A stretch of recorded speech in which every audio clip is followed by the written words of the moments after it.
We're like matching t-shirts, bro. Look at us. You know the difference is though. Mine's ironed.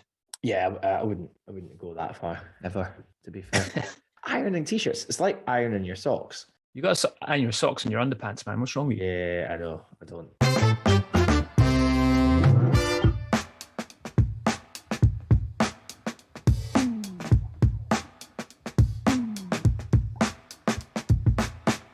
All right, hello everyone. It is Daz here from Not Another Whisky Podcast. I'm actually recording live on location from the Gleneagles Townhouse, which is a little bit posh for me.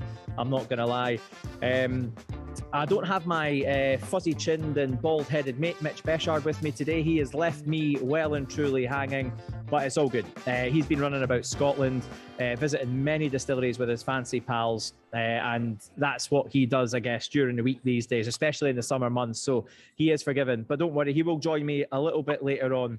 But this week, what I wanted to do was to focus just a little bit on whiskey shows. And whiskey shows are fascinating. I've been to loads of whiskey shows over the years. I've been to quite a few this year, actually. And as an exhibitor, as a guest, sometimes as a presenter, but I've very seldom caught up with whiskey show organizers. So I thought it'd be a really, really good opportunity, actually, to get into the head of a whiskey show organizer, to hear the good, the bad, and the ugly, what they love, things that piss them off, things that people do that really annoy them, and things that we wouldn't think of as non-organizers. So we're going to get straight into it today. I want to introduce you to the fabulous Gareth Croll, who is the owner of the National Whisky Festival. Is that right, Gareth? I am not the owner. No. I am the... I've promoted you. Yeah. You've just given me a promotion right there. I am the coordinator. I work very closely with the owner of the National Whisky Festival. I'm the sole employee of the National Whisky Festival, actually. Yeah. And yes, yeah. What you got for me then? What have I got for you? Well, look, I'm aware of it. I was at the Glasgow show. I missed the Inverness show. We'll be at the Aberdeen show, and we're going to be at the Edinburgh show later on in the year. And we'll come on to that in a wee minute about what the National Whisky Festival is, what the aim is, how you guys go about doing what you're doing. But wait, welcome to the show, man. And look, when we met, we actually met at the Glasgow Whisky Festival properly. That's right, yeah. And we had a wee chat about Fable and things like that. And I must say, you're a lot younger and cooler than most of the Whisky Festival organisers I've met over the years. So there's a compliment in there somewhere. But wait, how did you get a compliment? How did you get into it? Like, how did you get into the Whisky Festival setup, especially obviously with National Whisky Festival?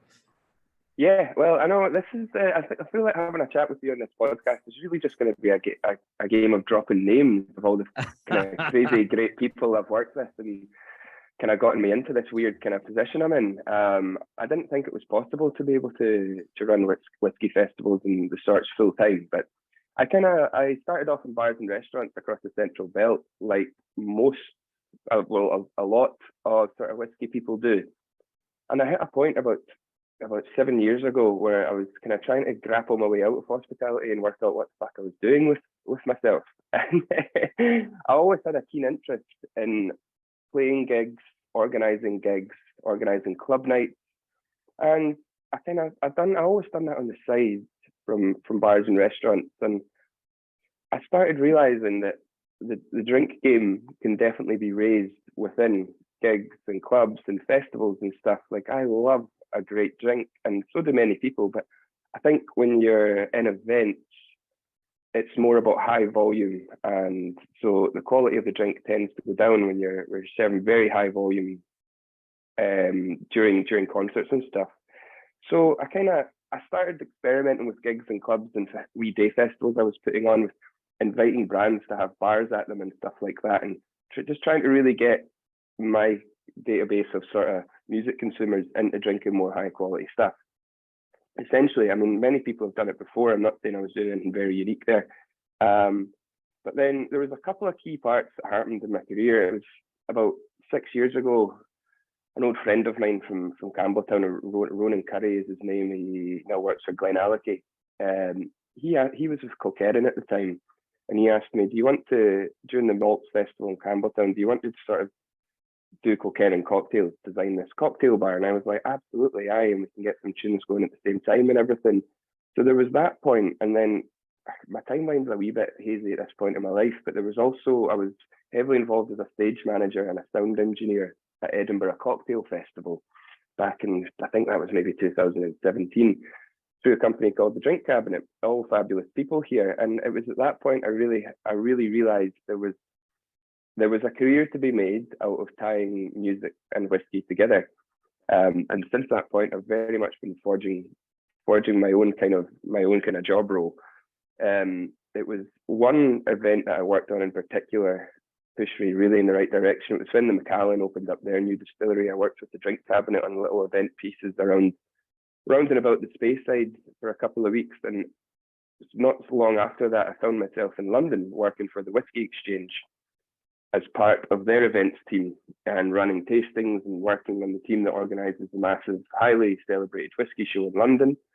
And yeah, that's kind of where I found myself. I've always been around whiskey. I grew up in Campbelltown around whiskey, but it wasn't until I really started trying to fuse together music and whiskey that my experience in the whiskey industry really excelled. And I think I can say at this point that I do work in whiskey. I've always just liked to drink it. That's a brilliant insight, actually. And you did very well not to name drop too many names. Ronan was pretty much the only name you mentioned there, out with the brands and the businesses. So congratulations. We've still got a few minutes left. Totally. There's plenty of time. There's plenty of time. Look, well, there's an obvious connection with music and whiskey, and it's been done in many different ways. And we were just chatting before we were recording. We did some really cool work, Will, in audio before, where we built these plinths with cask oak and for the LP12 Son deck. And that was an amazing project, something I really, really enjoyed working on for their 40th anniversary. And we did it with a 40-year-old whiskey. And it was mad. And sitting, enjoying certain whiskies with certain tracks is a very literal way of bringing music and whiskey 100%. Together. Yeah, and it is very pleasant. Yeah. And I think we find ourselves doing this subconsciously sometimes. It's you choose the music dependent on your mood. And I think we do that very often with whiskey. What struck me was when I was at the National Whisky Festival in Glasgow was what you're doing is you're creating a slightly more upbeat ambience in the space with music. Yeah. 100%. And you're creating a much more sociable environment, which moves away from that kind of more reflective moment to a much more sociable gathering of people. And that's something that really did strike me that was different about the National Whisky Festival that I've not seen at other whisky festivals before. 100%. As an exhibitor and a highly experienced guy in the industry, I'm glad to hear you pick up on that. It's something I'm trying hard to do. It doesn't come without its challenges, but what I'm kind of aiming to do is what I talked about before, that fusion between whiskey and music, and creating, I tried to create an experience, or at least edge towards a world where people can go up to the Hydro in Glasgow or into the Subby in Glasgow, and every city has their their respective venues like this, and look forward to enjoying a whiskey in some kind of regard. And our whiskey festivals, are highly tied to the Celtic world through Celtic Connections. They're a partner in it. And what I'm trying to sort of show off is that you can enjoy whiskey and appreciate whiskey in these environments, as opposed to just kind of doing a brand activation where it's like, hey, buy this product because it goes well with this album. I'm trying to sort of show to people and teach people and educate people that you can actually have your pals around on a Saturday night and whiskey can be a casual thing. It doesn't need to be a whiskey tasting, it doesn't need to be formal. You don't have to put your tie and your jacket on. And it is. I think you do that at the event. Certainly the Glasgow one I was at. I missed the Inverness one. We've still got Aberdeen and Edinburgh to come later on this year. We do indeed, yeah. It'll be interesting, man. I mean, does the vibe change as you move around Scotland with these 100% festivals? It does it? yeah. How, in what way, man? 100% it does. 100% it does. Like, all these ideas and these conceptual things I talk about quite a lot are they're one thing, but you've got to make things viable for all the different parties that are involved in a whiskey festival. The crux of it is it's got to be sustainable, and exhibitors have got to see some benefit. Our partner retailers have got to see some benefit, and then I need to try and fit my mad concepts that I've come up with into that. So we need to recognise the market in every part of Scotland that we go to. We're a travelling regional festival, and the market is certainly different between Aberdeen and Glasgow, for example. Glasgow, we hold it in SWG3. It's super hip kind of venue. People are used to going there for kind of, more experimental things, club nights, big gigs, light shows, all that sort of malarkey. So that venue lends itself well to it. And our company is based in Glasgow. We've got a massive music database here. So we get quite a lot of them consumers. Up in Aberdeen, we work with Aberdeen Whisky Shop, a fantastic wee unit. Nick is great in there. It's pretty much all his customers that come to that, and it's not necessarily our music database. So we need to play to that and slowly bleed in my concepts of music. So it is quite a balancing act, and it's very, very difficult to pull off. I think when a lot of people hear the National Whisky Festival, they won't be expecting all my crazy experimental ideas on how a whiskey should be. So it's, yeah, I've got a balance. It gives the people what they want without going too mental. I think I do believe in a world where these things are all fused together and just happen easily. I'm not trying to make a statement at any point. I want it just to be natural, and I think we'll get there eventually. Yeah. No, definitely.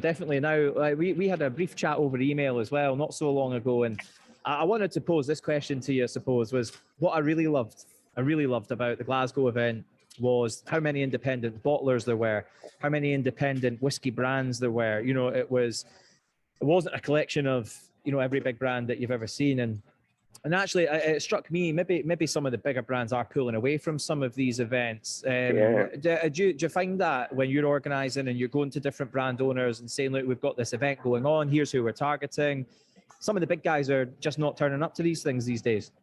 Oh, 100%. As it's really difficult getting the bigger brands on board. For want of a better phrase, we are not just another whiskey festival. Yes, I love it. None of quite a lot of the time the big guys have massive international markets, and they've got hundreds of whiskey festivals. And how do they differentiate us from the others? They can't, and that's totally fair. So it's landed us in a really lucky position where a lot of the people that want to work with us are the smaller companies that have the brand owners and stuff still have an invested interest in being out there and connecting with the people. And for me, that's excellent because we have a collaborative approach as events organizers. I want to speak to people like you guys and see, what do you want to do at a whiskey festival? Let's try it out, Let's really make it work for you and your brand and your voice. And a lot of the big guys don't want to come, but it's me.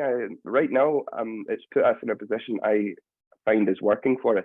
Although I would absolutely love to have your big guys involved because they love missing out, man. They love getting experimental and doing things. It's just, I think potentially they maybe don't see value in it, but I'm always here for a conversation about it, and I hope they can come at some point. Yeah, definitely. No, that's because I think especially if they've got new products and new things to talk about, that your audience is really interested in that. And what I was, the younger audience that you attract because of the music connection and because of the way that you guys put the shows on, great coffee, great snacks and nibbles. I love the little cheese bites that you guys had put on that.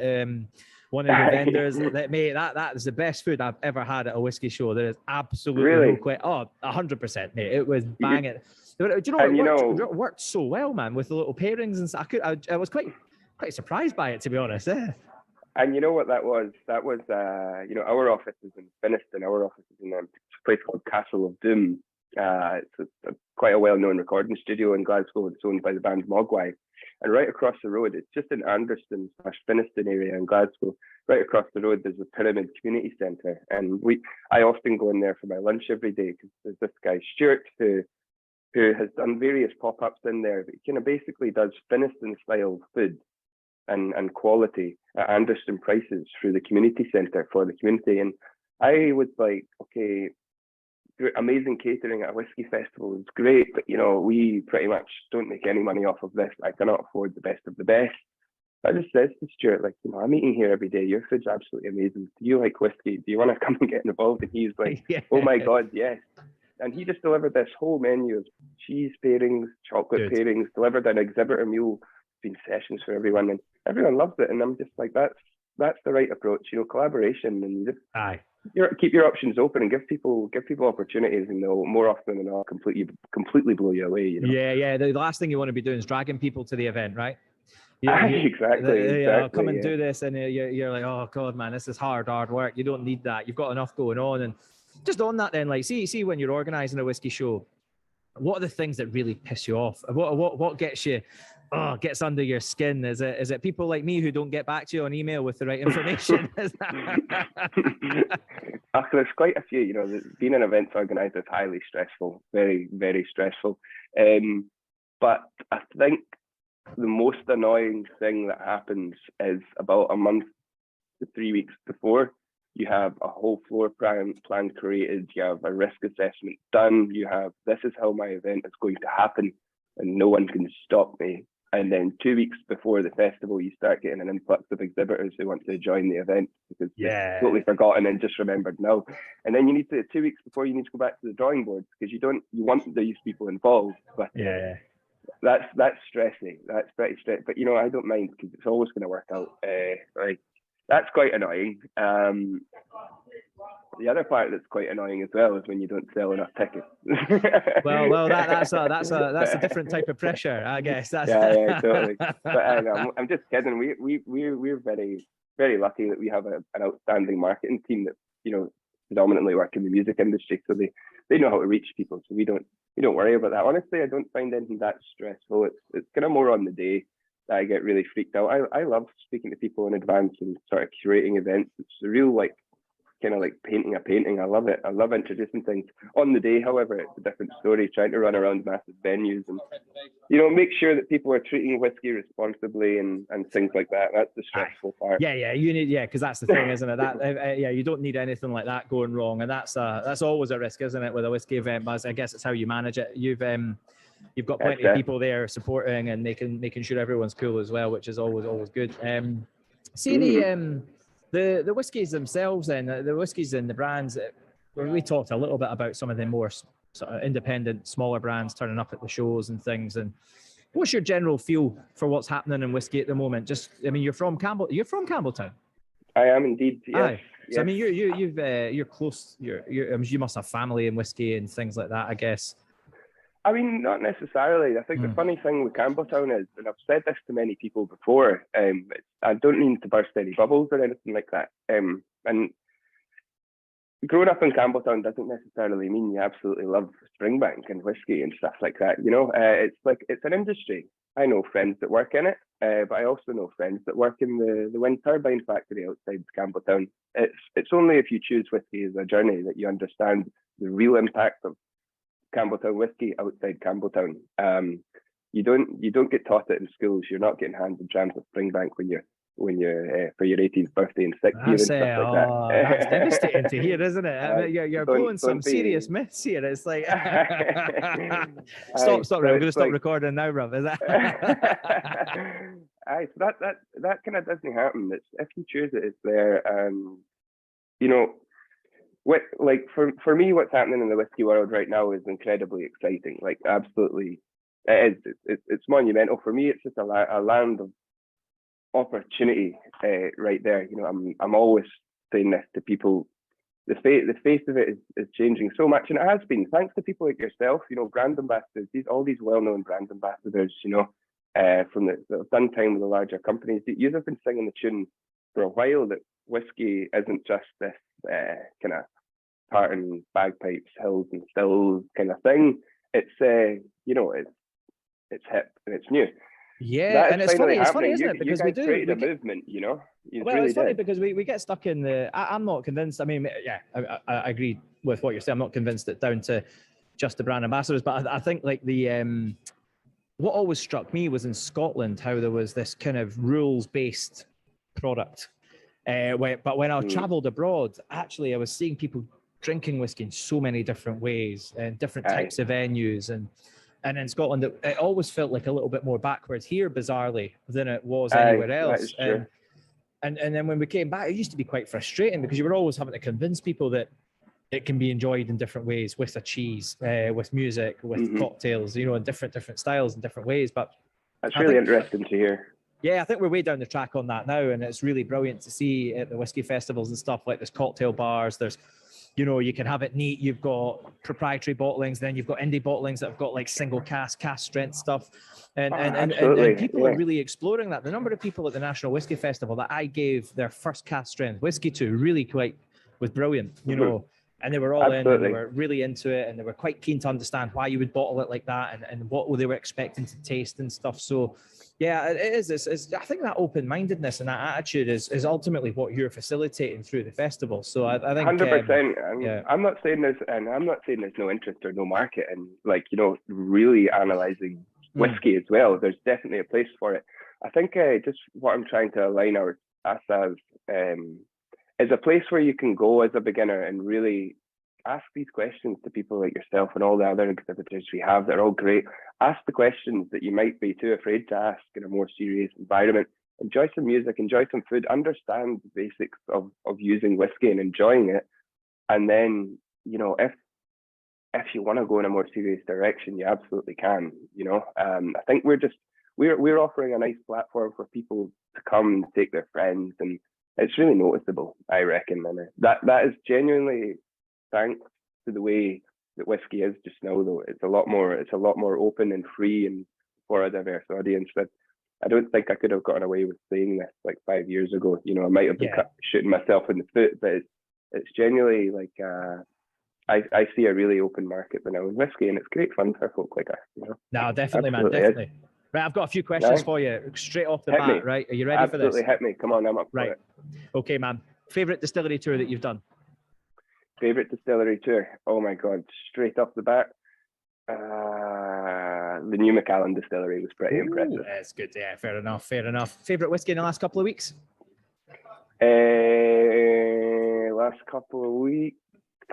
You can go a bit longer if you need to. I'm drinking one right now, but it can't be disclosed. So I'm gonna say the favorite one I had in the last couple of weeks was Kiln 12-year-old, because that is my go-to dram in the house always. Is it? Sounds. Yeah. Oh, that's strong. Yeah. Nice. And then more from your side, I guess, is best album. Going to sit and have a couple of drams this weekend. What should we blast? Oh my God! You know, every single night in the house, I'm drinking whiskey, and I'm one of them folk that goes, and you know what? This is my top. This is in my top 5. This one, I've got a top 5 the length of 5,000. Honestly, favorite album though, I love an old folk guitarist called Davy Graham. He wrote an album called Folk Blues and Beyond. I don't know if there's any guitar players listening at the minute, but he was very popular back in the day for popularizing the Dadgad tuning. Right. He's a big influence on John Martin and Nick Drake, who kind of followed after him. He's a real guitarist. I always seem to mention that one. So Folk Blues and Beyond by Davy Graham would be my answer. Folk Blues and Beyond. Nice, man. I'll need to give that one a listen. What's your favourite album? What's your favourite album? Mitch hammers me for this all the time. Mate, I'm a Meatloaf fan. Oh, yeah. Aye. Proper ridiculous. And I'm not a big music guy. I'm really open to listening to anything, but I don't really follow it. Do you know what I mean? I don't go down that rabbit hole of finding out the artist's name or who the guitarist was, and then who were they trained by or who did they play with and stuff. I'm not great at that. I should do more with it. But 80s power ballads typically are like right up my street. Can't get it wrong. And I'm not going to apologise for it, man. I know. You're such a bartender. I know. But Mitch is more into like his kind of like 90s hip hop. That's kind of more like his thing. That's definitely more than most bartenders. The hip hop, I love 90s hip hop as well. Yeah, sure. I'm easy. I like some of it, but I don't like I don't go for genres. I typically just kind of like the song, and then I'm like, oh, I like that one. I might add it to my playlist or something. So yeah, I will listen to that for sure. Mate, so nice catching up with you and hearing a little bit about the National Whisky Festival. I'll see you in Aberdeen and then Edinburgh later on in the year, and I look forward to a dram in real life, man. Kiln 12 is what it's going to be, it sounds like. But we'll have to get a couple of fables in as well. Aye, well, let's do it. You know, I'm actually yet to taste through the full range of fable. I've definitely tried. You gave me a few at the Hampton Whisky Festival, so I need the full range at some point if you can. And honestly, thanks so much for having me on for a chat. I'm a big listener of the podcast, so I hope I wasn't too boring. Not at all, mate. Yeah. No, brilliant. No, really, really good. And what we're going to do, mate, we're going to jump on to the news with Mr. Mitch Beshard. It's been a news-filled week, I think. There's been a lot going on. Glenmorangie have repacked. There's more. I think there's more new distillery news and stuff. So it's all happening. Aye, absolutely. I know it definitely is all happening. I've got my phone Google linked to like whiskey news, and the notifications is just like boom, boom, boom, continuous right now. So, aye, very good. Nice one, man. Catch you soon. Thanks for having me. Yeah, pleasure, man. Pleasure. Cheers, bro. Bye. Brilliant to catch up with Gareth from the National Whisky Festival. What a dude, man. What a dude. Mitch, I'm sorry you missed it, mate. I'm sorry you missed it, but I know you've been a busy boy. Yeah, a little bit, mate. A little bit. Sounded good though. That was good, mate. Yeah. What's been happening? Where have you been for the last 4 weeks? Yeah, July has been an absolute whirlwind. You know what July reminds me of, mate? Is like back in our ambassador days. It has been so crazy. I think I had 2 days off. I arrived back home yesterday. The dog started barking at me, wondering who I was. I've been away that long. Yeah, it's been nuts, man. I've done a load of really cool stuff, though, predominantly looking after big groups and smaller groups up in Speyside. Did a lot of stuff that I've never done in Speyside before as well. Yeah. Took those Argos, you know, those 8-wheel trekking 4x4 things, took them up past Glenlivet. That was really cool. Shout out to our boy at Mcallen, Tom Jolly, because I went for lunch at Mcallen for the first time ever. And he is just knocking it out of the park. I mean, 7-course lunch, £44. I'd put it up there like Michelin star kind of level, what they're doing at Mcallen right now. So if anyone's around about Mcallen, if you can get in, I think they're doing lunch Thursday to Saturday maybe, or Sunday. Anyway, check it out on the website, book in. It's spectacular. Yeah, man. I had groups from the Philippines, the US, Mexico. I just finished with 2 groups from William Grant and Sons. So I've been kicking about Glenfiddich and Balvenie and doing all the sort of VIP stuff up there with them, which was a load of fun. And yeah, I like I was saying to you before we started, mate, I slept for 12 hours last night because I'm just totally done in. So it's been crazy, mate. It literally has been like being an ambassador again, you know? Yeah, no, 100%. I've got some questions for you. Oh, yeah? You ready? Uh-huh. Are you ready? On your toes, look lively. Okay, here we go. What was your favourite distillery over the last month that you visited? Mate, come on, that's like picking your favourite child. That's hard. No, just based on the experience you had, just that last month. Not asking what your favourite one ever was. You're not going to upset anyone. Just what was the one that you were like, oh, that was great. I really enjoyed that. Is it Mcallen? Yeah, I mean, I really like going up to Glendronach right now. Yeah, Colin Corson got that all kind of locked in right now, and that's really cool. Like I said, Mcallen was really cool. I didn't do any tours there, but just that whole lunch experience that they're doing. And obviously doing Balvenies, it's nice to be back. It was nice to be back there again because I hadn't done anything with William Grant and Sons for a while. So yeah, doing that whole experience, I don't know, man. It's just, they're all just good, you know. It's just a shite answer. Right, next question. No, but it's just, you know what it is, mate? It's just nice being able to take people around again and have everything open up and do all that. So anyway, what's been cooking in your world, bro? No, I'm not finished. Oh, sorry. I didn't realize this is like multiple questions. Yeah, I've got 3 questions. Favorite whiskey you tried in the last month. The one that you went, oh, that's unbelievable. I really like that. I hadn't tried that one before. You know, to be honest with you, I didn't drink that much whiskey, and that's the truth, because I was doing a lot of driving. Yeah. So when I had these tours, for the most part, I was driving everywhere. Oh, really? Which is kind of weird, right? I mean, I'm doing so much stuff, but it was more like adventuring stuff and kind of running about and doing the experiences with people as opposed to sitting down and drinking a load of whiskey. Nice. Last question. You've already touched on it. How's the van? Van's amazing. Yeah, really cool. We've had quite a lot of messages since you've been away requesting an episode on Whiskey and Wheels. Just FYI. You haven't. Yes, I have. Honestly. Stop lying, honestly. There's been a number of messages coming into the Instagram saying that would be cool. So much so, Aaron Jones actually sent me a link. Did you know Smokehead did like this mega motorbike? I remember that, yeah. Well, and Ardbeg did the tractor as well. I don't think we mentioned that. We haven't mentioned that. So there is a building dossier, and I've had a couple of messages from listeners as well, just saying, look, there's legs in that. You need to do that. See, and one of the guys, I think it was maybe Aaron actually suggested maybe doing it in. There's a guy that does these like Ducati refurbs, and he was saying maybe we do a live from his garage, which would be quite cool. Do tasting and stuff like that. The Whiskey Society did a tasting down there, I think, before, and apparently it was cool. I mean, I think that's going to go really well on a podcast. Here's for everyone listening, right? Here's the problem. Daz deals with all the social media, so I don't see any of the stuff that you guys may be sending in. And I think when he gets something in his head, he just makes up the fact that people want to see it or hear it, and just tells me it's all this coming in. No, it was Dave from Kelty. He was the one that met. big Davy boy. Big Davy. He always messages.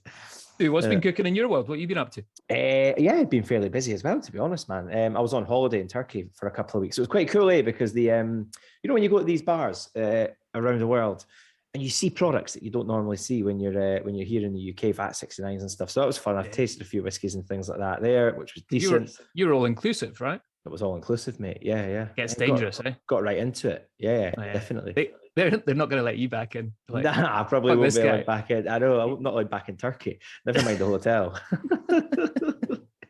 I did a tasting the other night with All Saints, actually, which was really cool. And we got through a couple of nice whiskies. Finished up on a Glenfiddich 18, actually, which was very pleasant. Nice way to end the evening at the Preston Field Hotel in Edinburgh. I caught up with Chris Coates, which was really nice. We had a little Scapa, which was really cool. I haven't tried Scapa for ages. I used to love Scapa when I was up in Orkney quite often. I'd always, have a wee Scapa 16, and after that it was Skirrin, and I think it was Blasda and things. So we were on Skirrin the other day, had a little smoke with him and a good catch up, which was great. Just sort of talking shops. So, mate, yeah, everyone's good. Everyone's ticking over. I know I've not been running around like you, though. I've not been out and about at distilleries or anything like that the last couple of weeks. Mitch, there's been a lot happening in the world of whiskey. As always, it doesn't seem to sleep at all, despite the fact right now is silent season for most of the distilleries. It seems like there's a lot of action going on, a lot of new releases, again, as always. And yeah, a few bigger topics as well, actually, some meaty ones. Yeah. What's stuck out for you? Well, I mean, talking about new releases, I think the first one that I kind of clocked is from Lag, and they haven't really given us much detail at this point as we record this on what their new releases are. They've just said there's going to be 3 of them. They released the bottle shot, the pack shot. Really cool distillery. I don't know if you've been over there yet, but I did a little adventure before the summer kicked in, where we cycled around Arran and hit up the Arran distillery for lunch, and then went down to Lag to check all that out. And it's kind of cool to see that new build that they've done there, because just unbelievable, amazing views. And they've taken all the peated liquid that they were doing at Arran, and they've moved that down to Lag now. So I believe Arran's completely unpeated, and all the smoky juice is coming out of Lag. So I imagine this is going to be 3 different styles, or maybe phenol content has been reduced or increased for these 3 different releases. It'll be interesting to see how that's come out. But great to see that bottling coming to market, or about to come into market at this point. Yeah, that's big news. I mean, that's a huge development. It seems to have come by fast, doesn't it? Yeah, it just feels like last year that distillery was whipped up, but it's obviously been there a lot longer than that. It's come by quick. There's a few things going on bottling wise. Locklear have released our barley, their latest release of that. I've got a sample for you, Mitch, which I'll never give you, as always. As always. You asked me about new whiskies that I've tried. I don't get to try any because you hoard them all. I know, I'm getting you back for the last 12 months. Thanks, Sarah, for sending that one over. Aberlour, distillery exclusives. They've got one that looks like an American oak and a European oak, both 11 years old, which is quite cool. So the next time we're up at Aberlour, it's been refurbished as well, Mitch. Is that right? Yeah, I mean, that's pretty much shut down right now. You can just go into the kind of the shop there. And even the shop isn't open all the time, I don't think. I've gone past it a few times, it's been shut. But yeah, I've walked past it and it's just getting bulldozed right now, which is cool to see. Yeah, there's a new Bowmore 25-year-old Distillers Anthology, which has just gone live at the distillery as well, which looks brilliant, to be honest. I'm going to have to nip over to Isla and pick one of those up. And then in terms of like news from sort of releases and packs and all that kind of stuff, the one that really caught my eye, and I put it out actually on our social channels, Mitch, on our Instagram channel, just to see what people thought, and I got a lot of reactions to the new Glenmorangie packs, which seems to have drummed up quite a lot of interest. A lot of comments saying it's bold.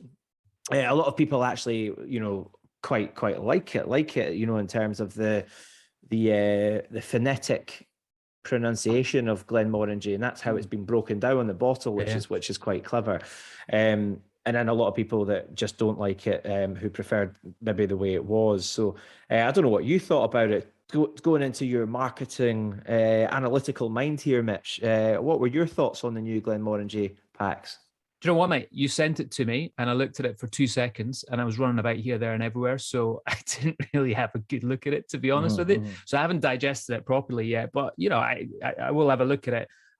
I'm really impressed with all the stuff that Glenmorangie do right now. You know, I remember that their last advertising campaign, that video. It was very cool. Yeah, that was cool. It's just unbelievable. I mean, talking about a video or a campaign that spoke to the modern day whiskey drinker, I think that really ticked a lot of boxes there. There was a lot of things going on. And, you know, you think about what we used to do within Scotland and that whole tartan golf thing, that was the only advertising that we used to do.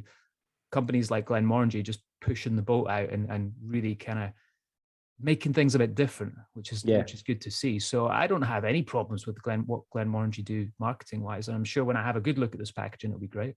Yeah, nice. All right. What else is going on, Mitch?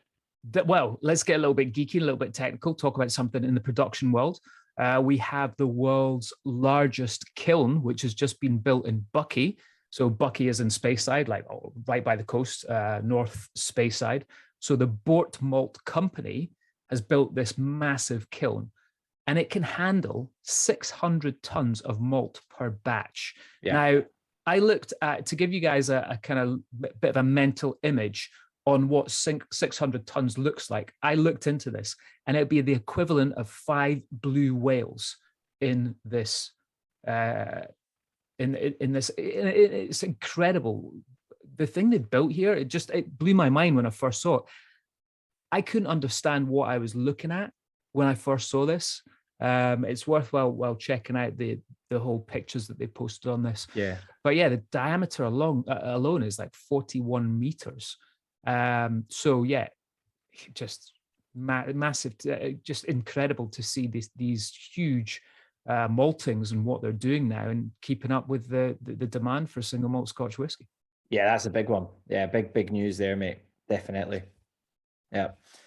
Keeping on production stuff. Peat's been a big conversation recently, hasn't it? Yeah, I think you sent me this. This was the article from Annabelle from Mcallen. Yeah, just talking about. I think it was from the BBC, and the title was "Whiskey Makers Turning Their Back on Peat." Yeah, and I think obviously sustainability is a massive thing, and every element of the production process, raw materials, which peat is one for sure.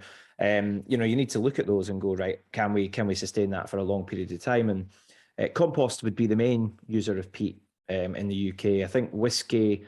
I mean, we did a bit of work on this at Highland Park back in the day, and I think whiskey at that time was still under 2% of peat consumption in the UK. So it was still fairly small. That doesn't mean we shouldn't look at it and use it responsibly and things. So there are a couple of arguments. Is it Annabelle Thomas, isn't it, up at Nickney, and she'd suggested not using it at all. There was the chap from Belgrove who'd actually created a few different techniques just so that he could really get the most out of the peat. And the challenge is with peat and digging peat for putting through kilns and things is it is very variable. I mean, the challenges that you face based on the condition of the peat and when you have to cut peat and things like that do have a big impact on what you get out of it. Just to give you a quick example, at Highland Park, we would cut the peat May and June, and it would form into briquettes in the sun in the summer.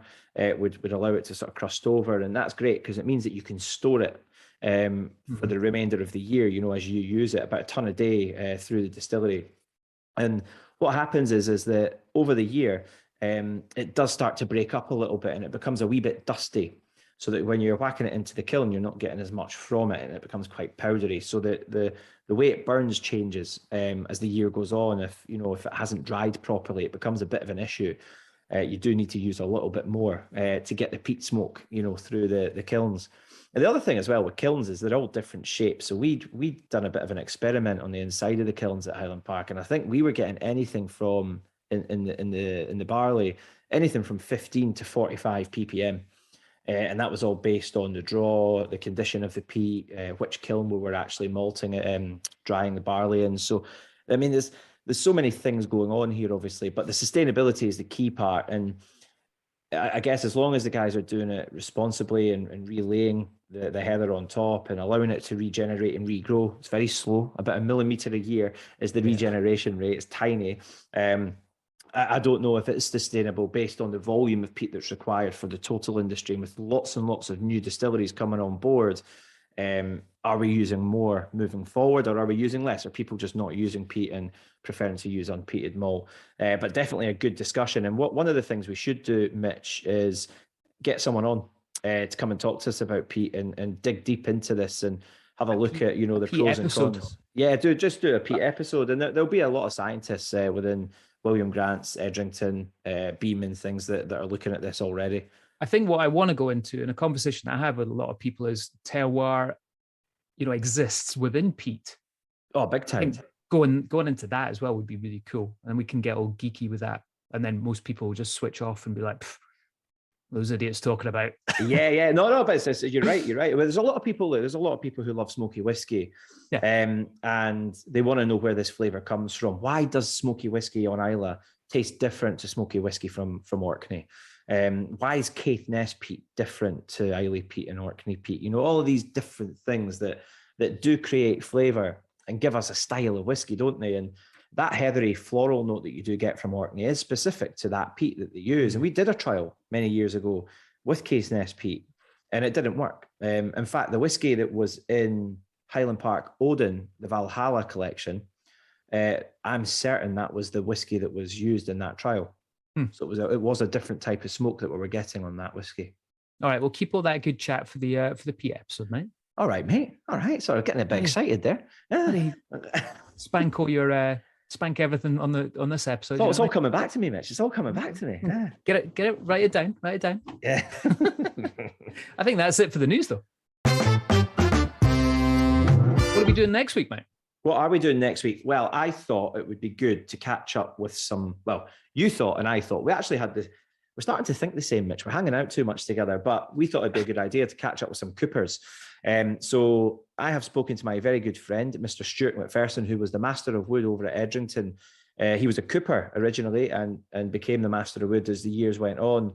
I did a lot of work with him over in Spain and Jerez, and he taught me a lot about wood and casks and maturation and things. So a brilliant guy. He's just retired, actually, Stuart has. So I thought we'd get him on and hear about life as a retired Master of Wood.